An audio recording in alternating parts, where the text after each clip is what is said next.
All right, 2 Chronicles 16, let's call this one Asa did well, but he definitely could have done better. Because in this chapter, as we mentioned, Baasha, king of Israel, is going to be provoked for whatever reason to bring war to Judah once again. And as he is building his siege works at a town called Ramah, he is going to cut out the point of entry in and exit out of the place he's besieging in Judah. And that is going to provoke Asa to try to buy off Ben-Hadad, the king of Syria, by taking things, gold and silver from the house of God and from the king's treasury to pay off Ben-Hadad. And that is going to work because Ben-Hadad is going to break his covenant with the king of Israel, and he's actually going to turn on Israel for money. And that is actually going to save Asa until God sends word to him by a seer, sometimes another word for a prophet by the name of Hanani, who's going to say, you messed up, bud, because instead of paying off or putting my goods, treasuries from the house of God, into the hand of the king of Syria, you missed out on an opportunity for God to put the army of Syria into your hands. And so all he had to do was realize that back in his earlier years, God had put an army of 1 million men in his hands as they chose to invade Judah. And he was willing to do that and more this time.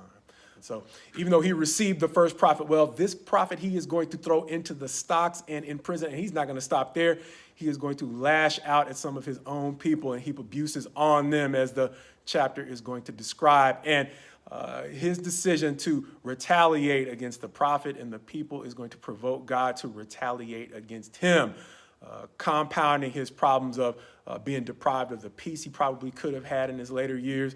by having health problems he might have otherwise been able to avoid. And as I mentioned, the tragedy seems to be possibly threefold. First of all, there are times in our lives where we can be so fixated on the size of a problem that we can forget times in which God has actually delivered us from similar things. Why? Because this is not to judge Asa. If you have been through it, it's just easy to get fixated on the fact that the thing or the challenge in front of you is bigger than what you are able to deal with, and cause you to forget times when you've been through situations and overcome situations that were larger than you before. And so that's the tragedy of what happens here with Asa. And not only that, similar to something we saw with Rehoboam, where we said, when the enemy, even though the devil is not specifically mentioned in these chapters, but when the enemy wants to convince us of a thing, he doesn't always debate with us as much as he tempts us to hate the people through whom God would counsel us and speak truth to us. And just as Rehoboam hated the good advice that might have prevented him from leading the nation of Israel into a split,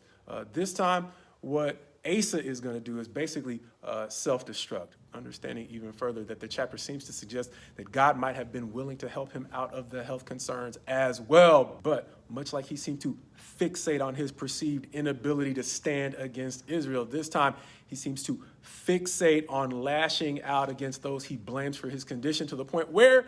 he never fully realizes the fact that he could potentially get healing, much like we're going to see a later king, Hezekiah, when we've already studied in our first run through the study of the kings, who, after God says, get your house in order, God gives him 15 extra years of life. But Asa misses out on this opportunity because he is either unable to see or unwilling to see the things that God is still ready to do for him, reminding me of this. There are so many times in my life where it is so easy for me to fixate on either the problem or people that I fail to completely see all of the options available for me, which is why I might not have said it much recently, but I often go back to that portion in the epistle of James that says, if we lack wisdom, ask God who gives generously, just ask without doubting. And that can be the tough part, but he can help us through our doubts too. So that God willing, we can overcome the subtle ways in which the enemy convinces us to make a bad situation worse, when he can once again persuade us to be dismissive of God's counsel, to follow him completely, so that he can open our eyes to possibilities we might not otherwise see. Understanding that this chapter describes for us Asa as a great king who deprived himself of the peace he could have potentially had if he had only been complete.